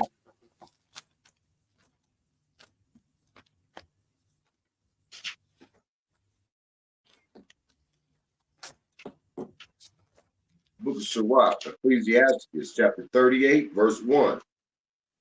Honor a physician with the honor due unto him, for he uses which ye many have of him. For the Lord hath created him. So you may have to go to the doctor. You may have to get yourself right. But this is really talking about the herbalist, the one that can compound certain herbs and make you certain tinctures and everything, so you can get yourself right. But some of us may need to go to the actual doctor and get on some form of a pill or some form of a medication. But that doesn't mean that you have to be on it forever. Read on. For of the Most High cometh healing, and he shall receive honor of the king. The Most High ultimately brings the healing, whether it's a pill, whether it's a shot, whether it's a herb, whether it's anything that you take. All of your healing still ultimately comes from the Most High God. Read on. The skill of the physician shall lift up his head, and in the sight of the great men he shall be in admiration. So have some respect for the person who is actually trying to help you with your health, but also prove them too to see if they know what they are talking about. Read on.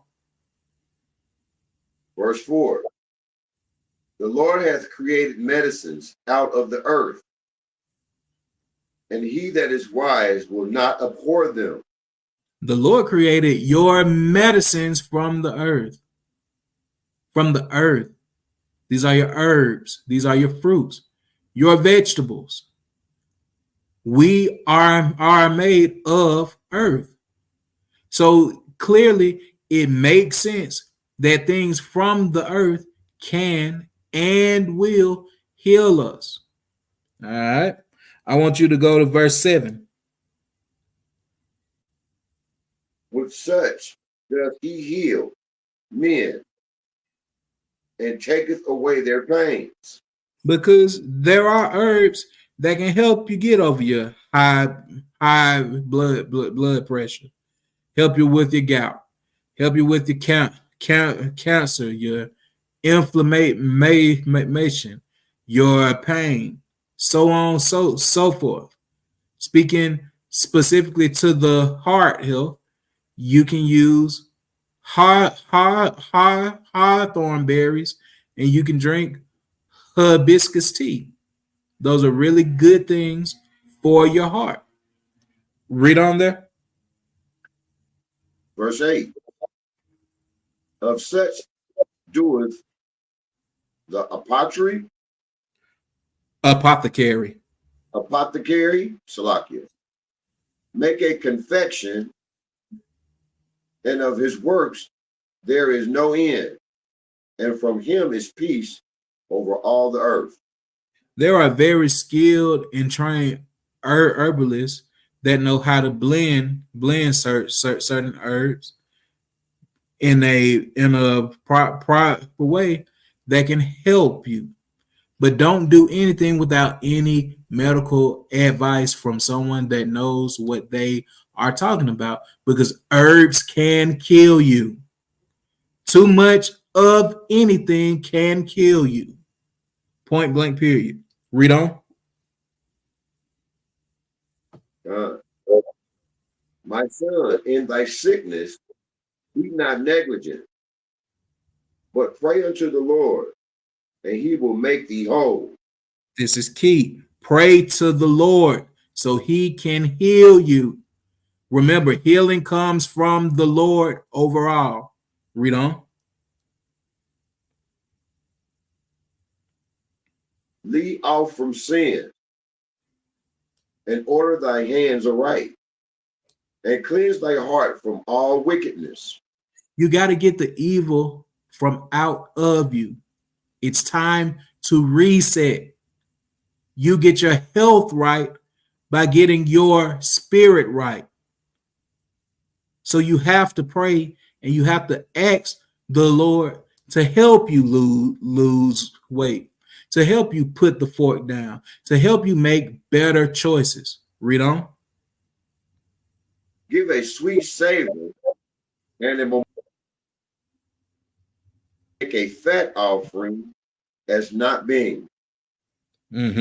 So let your prayers be that sweet savor. This isn't talking about you making an animal sacrifice. This is the sacrifice of your mouth, of your praise. Let's go to Psalms chapter 141 and verse 2.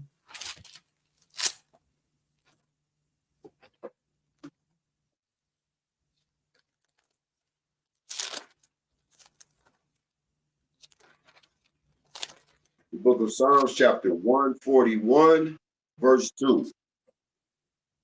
Let my prayer be set forth before thee as incense, and the lifting up of my hands as the evening sacrifice. So your prayer is your sacrifice.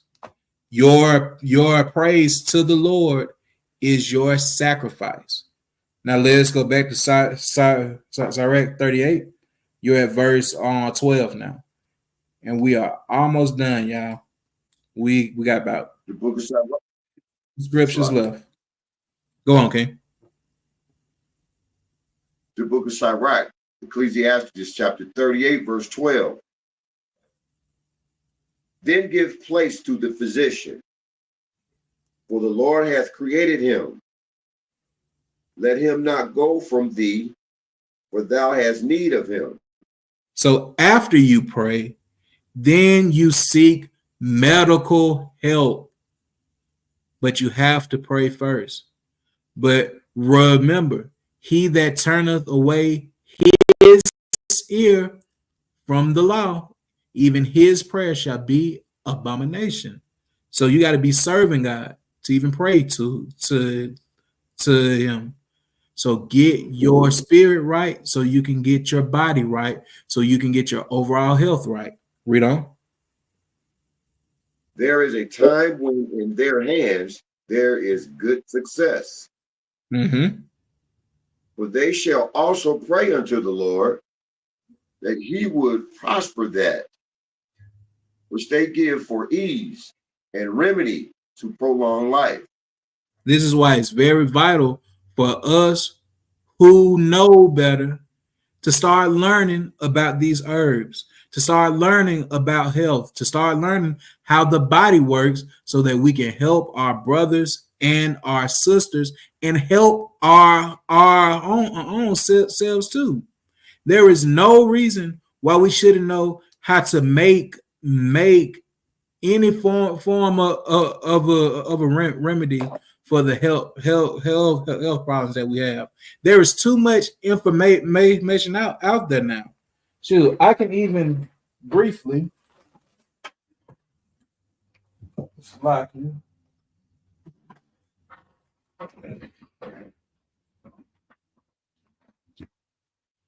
I can show you this. This is something I use.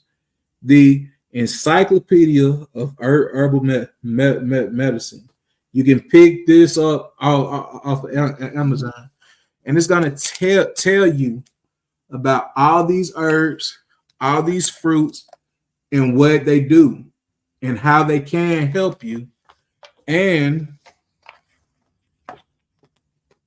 there's a glossary in the back.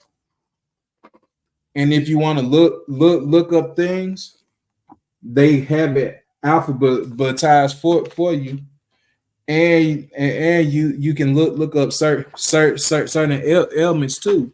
Like they'll like tell you where to find information on chicken pox and everything else. This is a good resource here. The Encyclopedia of Herbal Medicine is a really good book. And as the sister said here, the Lost Book of Herbal Remedies. There are many resources that we have. So let's start using them. Let us learn more so we can help heal our people. All right. Where we at? Read verse 15. He that sinneth before his maker, let him fall into the hand of the physician. Sin is the biggest thing that causes health problems. So when you sin before the Most High God, He will touch you in your health. We need to know where our health and our sickness and where everything comes from. It all comes from the Most High God. Let's go to the book of Wisdom of Solomon, chapter 16 and verse 12. The book of Wisdom of Solomon, chapter 16, verse 12. For it was neither herb nor mollifying plaster that restored them to health, but thy word, O Lord, which healeth all things. The word of the Lord is going to heal all things. Yes, we have herbs. Yes, we have tinctures. Yes, we have the doctor's office. Yes, we have pill shots, all of these things. But it's ultimately up to the Lord to let those things work. It's ultimately up to the Lord to heal you. Let's go to the book of Psalms, chapter 107 and verse 20.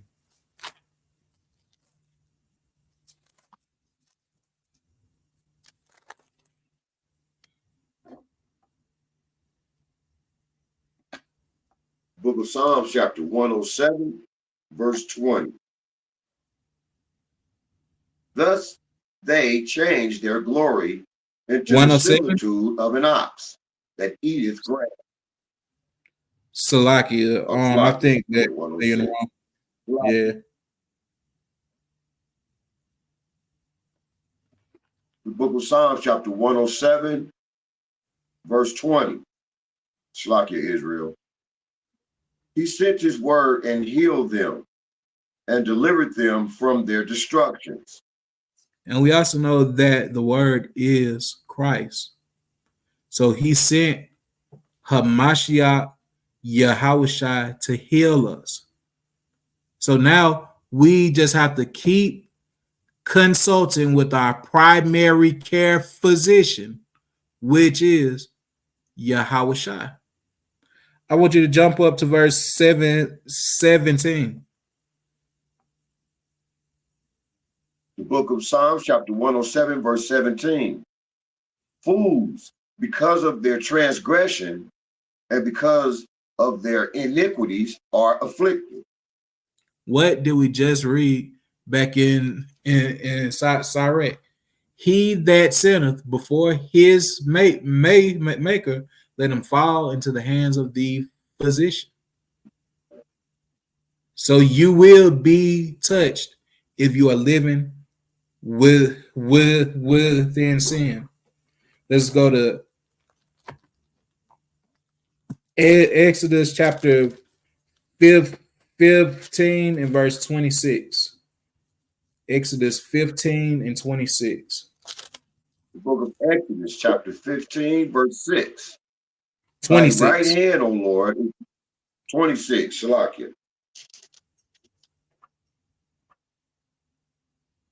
And said, if thou wilt diligently hearken to the voice of the Lord thy God, and will do that which is right in his sight, and wilt give ear to his commandments, and keep all his statutes, I will put none of these diseases upon thee, which I have brought upon the Egyptians.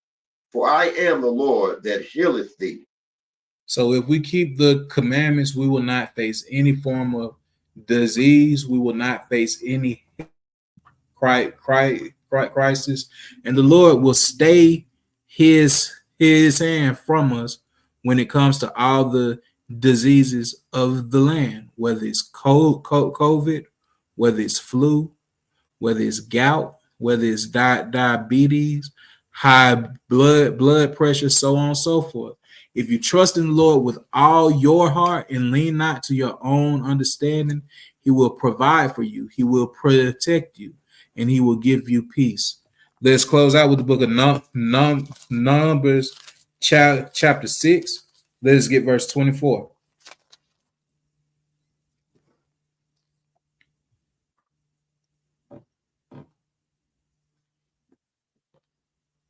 The book of Numbers, chapter 6, verse 24. The Lord bless thee and keep thee. May Yahweh Bahasham, Yahawashi bless you face and also keep you. Read on, King. Verse 25. The Lord make his face shine upon thee and be gracious unto thee. May Yahweh Bahasham, Yahawashi make his face shine upon you and be gracious unto you always. Read. The Lord lift up his countenance upon thee and give thee peace. May Yahweh Bahasham, Yahawashi lift his countenance upon you and give you peace. Read. And they shall put my name upon the children of Israel, and I will bless them. Yahweh Bahasham, Yahawashi Barak Atham Yasha'Allah. And with that, if the brother Abadathia doesn't have anything to add, we will close on out. Kind. Well, yeah, this is one of them tough love lessons here that we all need. We got to get ourselves right. We have to be stronger. We have to be mightier. We have to be faster. We have to be healthier. We have to be more limber.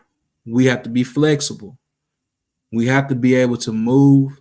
We have to be able to maintain these fleshly bodies, knowing that the spirit dwells here.